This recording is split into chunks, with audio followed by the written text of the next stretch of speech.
High বন্ধুরা, আমি তনুশ্রী আরেকটি নতুন ব্লগে তোমাদের সবাইকে স্বাগত। সবাই কেমন আছো? আশা করি সবাই খুব ভালো আছো। ক্যানাডা থেকে ইন্ডিয়া ফেরার পর আমাদের হোম টাউন শিলিগুড়িতেই ছিলাম এতদিন।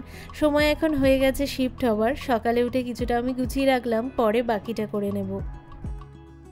এখন বাজে সকাল 8:30। দিদিভাই আমার জন্যই এসছে শিলিগুড়িতে। ওকে নিয়েই যাচ্ছি শ্বশুরবাড়ি। ওখানে সমস্ত জিনিসপত্র আছে যেগুলো পাঠানো হবে আজ। ওয়েদারটা কিন্তু ভালোই হয়েছে, দেখ ওই সাইডটা পুরো মেঘ করে আছে। বৃষ্টি হলেও হতে পারে। সেটাই, আজকে তো মানে এই সময়টা খুব গরম পড়ার কথা, কিন্তু ভালোই শিলিগুড়ির এমনি ওয়েদার এখন ভালোই হয়েছে। অনেক দিন ধরেই যাবার প্রিপারেশন চলছে, তাই অনেক সার্চ করার পর শিলিগুড়ির এমিগ্রেট প্যাকার্স অ্যান্ড মুভার্স এদেরকেই ঠিক করলাম। আজ শনিবার, বলেছিল সকাল 9টায় চলে আসবে, তাই এসছে। একদম সকাল 9টায় ওরা চলে এসছে।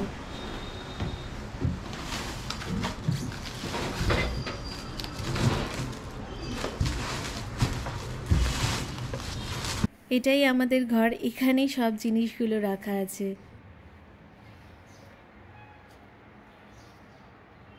এগুলো সব যাবে, এইদিকে আছে।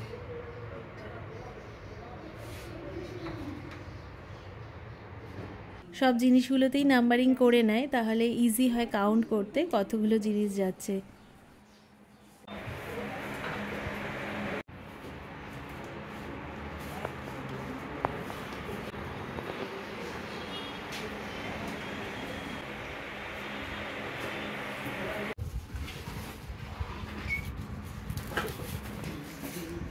এটাই ফ্রিজটা না? ফ্রিজ।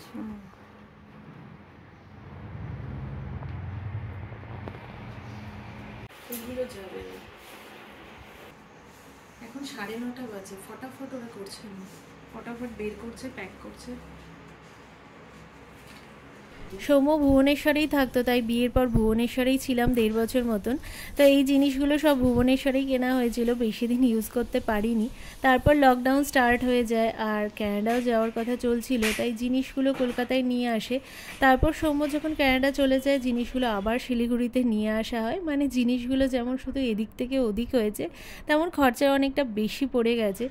আসলে ভালো হতো যদি ভুবনেশ্বরে জিনিসগুলো বিক্রি করে দেওয়া যেত, তখন উপায়ও ছিল না। আর যা হয় ভাবি একরকম আরেক রকম হয়ে যায়। তো এখানে বেশিরভাগ জিনিসই প্যাকড আছে, তো সব জিনিস প্যাক করতে হচ্ছে না, তাই যে কয়েকটা এক্সট্রা জিনিস নিয়ে যাব শুধু সেগুলোই এখন প্যাক হচ্ছে। 3 বছর ধরে জিনিসগুলো পড়েছিল, কতটা ঠিক আছে তাও জানি না।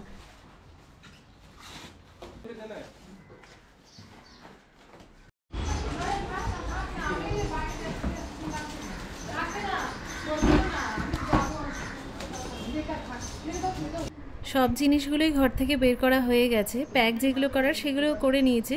এবার পেপারসটা রেডি করছে, সব নাম্বারিং তো করাই আছে। একটা একটা জিনিস যখন ওঠাবে সৌম্য ঠিক করে নেবে, আবার নামানোর সময়ও সেম করতে হবে, কারণ এত জিনিস ভালো করে না দেখলে মিস হতেই পারে। 3 বছর ধরে ইলেকট্রনিক্স জিনিসপত্র পড়ে আছে, ঠিক আছে কিনা একবার চেক করে নিতে হতো, তো শুধু টিভিটাই চেক করে নিল। তা এমনি ঠিকই আছে। একদিকে ভালো হলো রিমোটটা এর সাথে ছিল না, আলমারিতে ছিল, সেখান থেকে আবার রিমোটটা এখানে রাখা হলো। তো ওরা আবার প্যাক করে নিচ্ছে।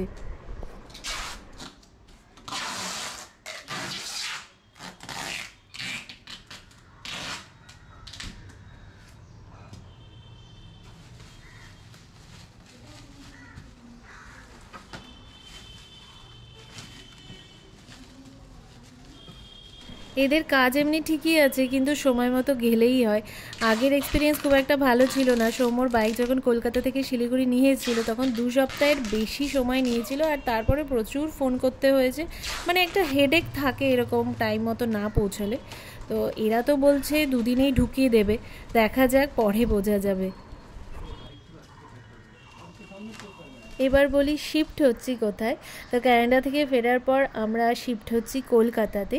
এই জিনিসগুলো কলকাতায় যাচ্ছে, এখন ছোট গাড়িতে নিয়ে যাচ্ছে, পরে বড় ট্রাকে পাঠাবে।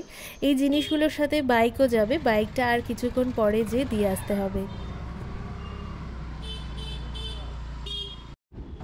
বেশিরভাগ জিনিসই প্যাক ছিল, তো অল্প কিছুই প্যাক করতে হয়েছে, আর বাইকটাও যাবে। তো সব মিলিয়ে ওরা 18,000 বলেছিল। তো আমাদের পড়ছে 18,000 প্লাস 2,000 জিএসটি প্লাস ইন্স্যুরেন্স 5,000।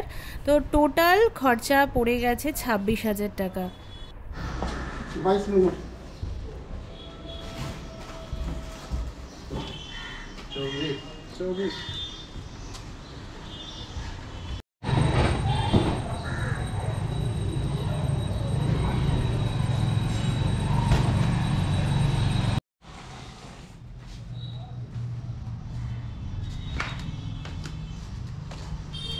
এক জায়গা থেকে আরেক জায়গায় শিফট হওয়া মানে কত যে কাজ থাকে।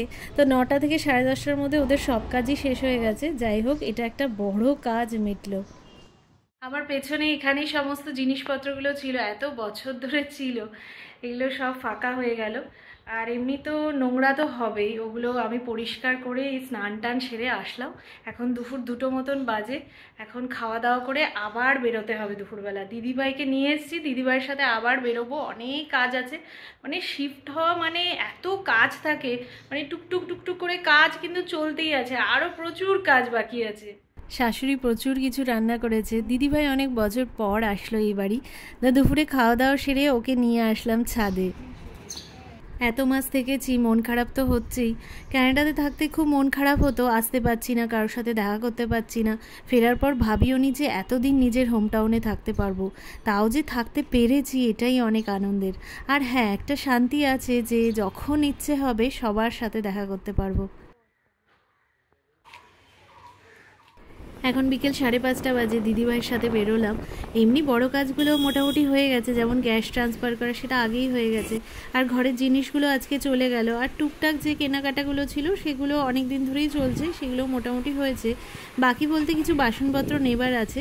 এখানে প্রচুর ভ্যারাইটির বাসনপত্র আছে, নেবার তো অনেক কিছু ইচ্ছে হচ্ছে। খুব সুন্দর সুন্দর জিনিসপত্রগুলো একবারে এত কিছু নেওয়া যাবে না, আস্তে আস্তেই নিতে হবে, কারণ নিয়ে যাওয়াটা আবার সমস্যা।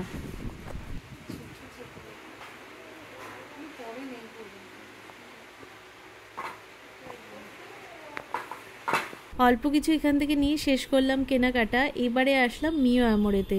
এখান থেকে কেক নেবে দিদিভাই। কিছুদিন পর আমার জন্মদিনে এখানে থাকতে পারবো না, তাই সেলিব্রেশন করবে না, তাই হয় কিছু না হোক কেক কাটতেই হবে আমায়।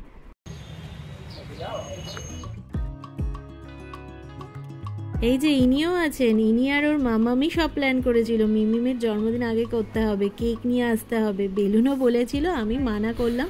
সত্যি বলতে এত চাপ যাচ্ছে কিছুদিন ধরে, আর এনার্জি সেরকম নেই। তাও রেডি হয়ে ওদের জন্য কেকটা কাটলাম।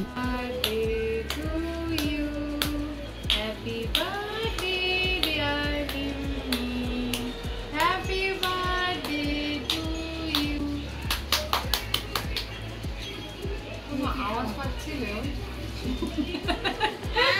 খাওয়া আমাকে খাওয়া।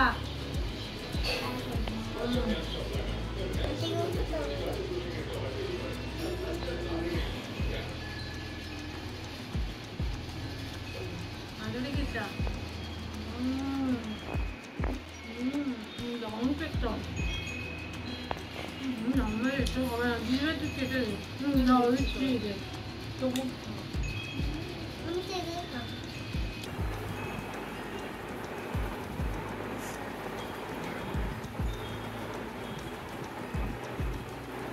খাবো। সৌম্য কালই বেরোচ্ছে কলকাতা, আমি কয়েকটা দিন পর যাচ্ছি, তাই লাস্ট দেখা করতেই এসেছিলো সবার সাথে। রাই তো ভীষণ মন খারাপ করবে, খুব ভালোবাসে সৌম্যকে, তাও ভিডিওগুলো পরে দেখলে আনন্দ পাবে। তা আমার ভিডিওগুলো ভালো লাগলে একটা লাইক করে সাবস্ক্রাইব করে দিও। তো চলো, আজকের ভিডিও এখানেই শেষ করব। আর তোমরা সবাই সুস্থ থেকো, ভালো থেকো। আবার একটি নতুন ভিডিওতে খুব তাড়াতাড়ি দেখা হচ্ছে।